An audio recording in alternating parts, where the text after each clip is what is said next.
Mohamed Abo El Fotouh is leading Pepsi's digital transformation agenda and managing digital initiatives for 17 brands in the Middle East and North Africa region. He was recently named one of the most influential digital marketing leaders by World Marketing Congress. Please welcome to Engage 2017, Mohamed Abo El Fotouh.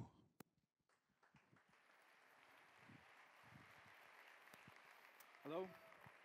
Hello, everyone. My name is Mohamed. Please call me Mo for short because I know my name is kind of a mouthful. I run digital and media for Pepsi Co across the MENA region. And today I will be talking about consumer-driven adaptive content. And I have chosen to share with you a specific campaign that ran in one of our biggest markets in MENA, which is in Egypt. And let's kick that off.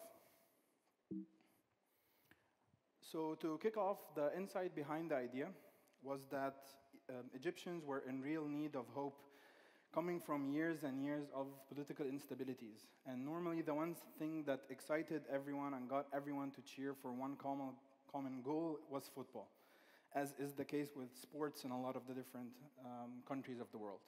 But unfortunately, over the past 6 years, Egypt has not been able to qualify to any major sports tournament. And of course, there was very little hope that this year would be any different. And this is where Pepsi saw an opportunity to spark some change. So we called on all Egyptians to put the differences aside and unite for a common goal, which is to cheer for the Egyptian national team on their journey to the African Cup of Nations. And we started by ourselves with a very bold move, which is changing our iconic blue can color to the colors of the Egyptian national team, which in this case happened to be red. And of course, I think you can see how that was a big nightmare of logistical approvals and so on. But the bold move just stated that we will walk the talk and we start with ourselves, we'll put the differences aside and just cheer and support and stand behind the national team. The main playing field for this campaign was online. Of course, it did have a TV leg and some offline advertising as well, but the heart and center was online. We started by creating a piece of content that we shared online that had the 6 most mentioned players online from the national team to present the idea and to explain that for the month of the tournament, Pepsi would change its colors and it would support the national teams and forget any differences and let's all unite behind that one common goal. And within the first week, we saw a massive spark in engagement, resulting in almost 340,000 interactions across the digital platforms. And this started to spark thousands of consumer conversations that were talking about the idea, celebrating it, standing in line with it, and kind of sparking the hope that the team can do a difference this year. The next step is that we created a 30-day digital roadblock, which is basically going and sponsoring the top 5 sports-related websites in the market, because we knew that that will be the main destination for any football fan pre- and post-games to get more information. But typically, display banners are a bit boring. They don't always deliver the best consumer experience. They don't change quite often to adapt to a very fast-moving domain. So what we did to try and change that was create a series of real-time banners that would change to mirror what was happening in terms of major milestones in the tournament. So as the tournament progressed, we would see these banners change to reflect what was happening, to single out iconic moments, and to celebrate and cheer the team onwards as they progressed into the tournament. And now I'll just show you a couple of how these banners reflected. Of course, these banners would be triggered upon hovering over them, so they could be as less intrusive as possible to the whole consumer experience, and so that we don't burden the consumers or the people viewing the websites with too many messages.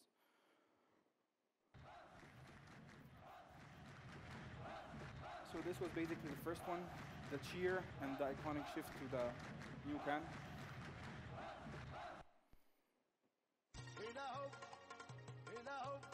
This was when we went on to the semifinals.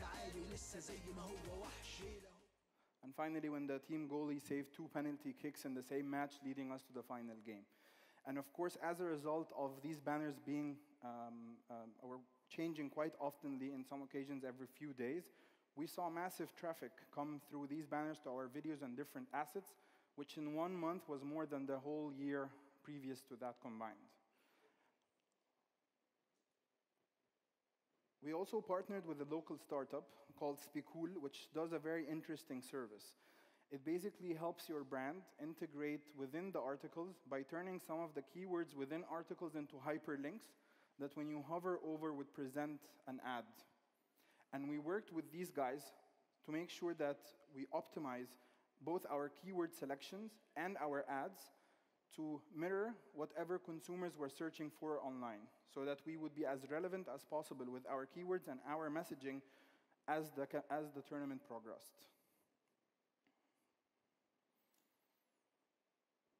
And then through multiple listening exercises, we found one common complaint that most people watching the tournament had, which was the lack of a proper halftime show or some kind of a sports analysis show that can tell them how the game was going and how to look forward to the rest of the game. The reason for this was there's a massive set of ads running once the halftime starts, and they don't really get a chance for anything else beyond. And this is where we saw an opportunity to create the first of its kind Facebook Live halftime show that aired through our Facebook page. We utilized the services of a very famous YouTube star who specializes in sports, and he analyzed the games using the cans that had the player jerseys to kind of tell you who was playing, who was doing what. And as a result of trying to address a real consumer need by content that delivered what they had wanted, we saw over 100,000 people tuning into every match to watch our halftime show. And you can imagine the user experience in this case, because someone would be watching the game, the halftime would start, ads would come in flooding, he would automatically go to his phone. Once he goes to his phone, he sees a notification saying that Pepsi is now live with its halftime show. And he's like, wow, I really wanted a halftime show, I'll go watch it. But we didn't just stop there. We also gave the fans a chance to win national team jerseys if they could guess the score during this halftime show.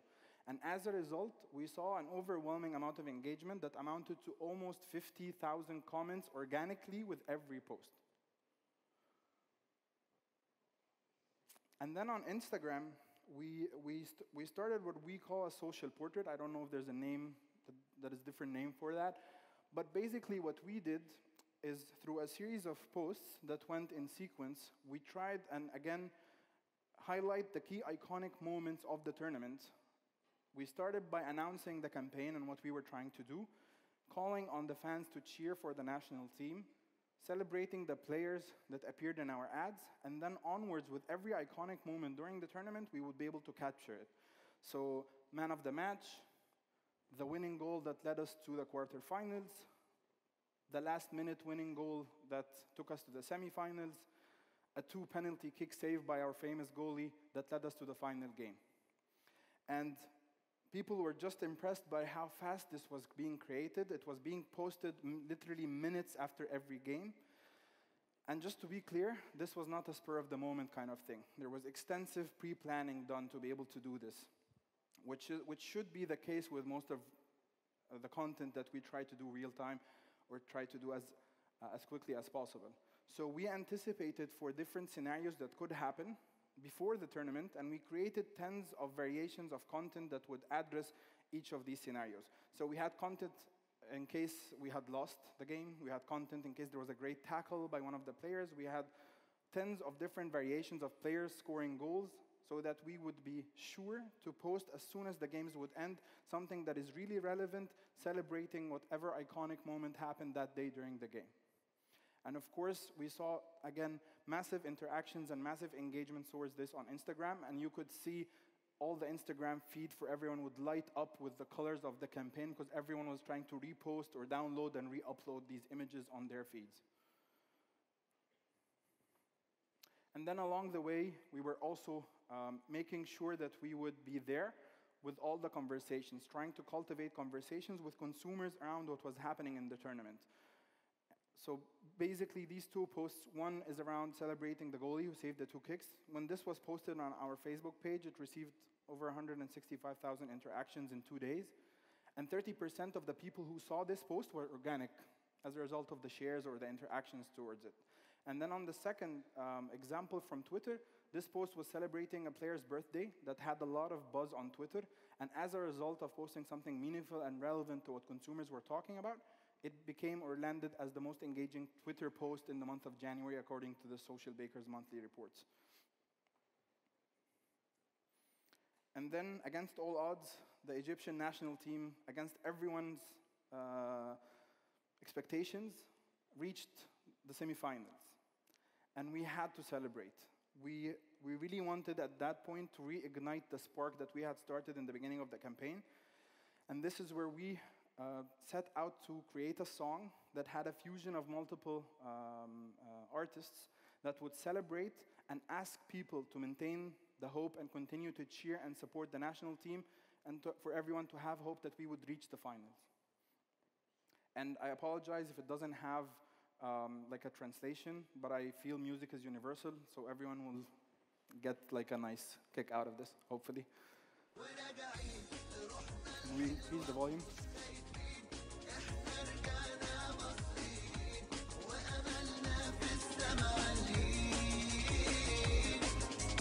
يلا مصروية شدوا حدوا كمان زيادة شوية فات سنين كتير مش باين قريب والفرحة جاية هيرا هوب كل الناس بتقول يا رب طول ما احنا مع بعض دايما سهل نعدي أي صعب هيرا هوب كل الناس بتقول يا رب هيرا هوب كل الناس بتقول يا رب وراجعين الحلوة ومش خايفين وراجعين رجعنا Okay, just one quick thing about this song. This was shot during the tournament. So these are actual iconic moments from within the tournament. And the guys waving flags, that is because we went out and distributed 300,000 flags in the streets to the fans. So these were actual people cheering from their balconies. These were people cheering on the streets after the game. And these were real iconic moments from within the games during the tournament. And again, this is why it was, again, very relevant, because the whole song was created on content that was quite recent as it happened, and asking people to really have hope and continue to cheer on. And instantly, this proved to be a great success, and I would say it did go viral, with hundreds of articles coming up celebrating the cause and cheering on for our campaign, with hundreds of influencers ranging from TV hosts to even businessmen and billionaires retweeting, commenting, and mentioning this. We had influencers cheering and dancing on their feeds for free, which is kind of unique, and I hope that every campaign we launch would inspire them to do that, because the content was that great. And as it happens, the campaign landed itself as a trending topic on Twitter, a trending video on YouTube, and the #1 most played song in the month of January on Anghami, which is the Middle East's biggest music application. And it's not every day that you find TV channels chasing you for a piece of content you created on digital. But this was the case with this campaign. And as you can see, we got a few very cool moves from some of the TV hosts who aired the song on their shows as a result of the success it had on digital, and because everyone was just talking about it, people were turning it on in their cars when the team would win. And at this point, we started to really see what started as a brand campaign evolve to become a real social movement that inspired Egyptians to cheer on and hopefully support the team on their path. And then finally, when it comes to impact on brand health, we saw a significant increase on both ad recall and message association. And we compared this campaign versus other multinational brands who had similar campaigns running at the same time. And Pepsi was the brand with by far the highest association with the messages of supporting Egypt and sponsoring the national team, which was again a big success for us, and just an affirmation that the campaign was going on the right track. And then finally, to wrap up, I believe that having a clear purpose, voicing that purpose in a bold way, making sure you try and utilize the native strength of every platform you go on, and finally trying to really address consumer needs with the content you deliver is the main attributes of why this campaign proved to be successful. And that's it for me. I thank you very much for your time, and I hope you enjoyed the rest of the conference. Thank you.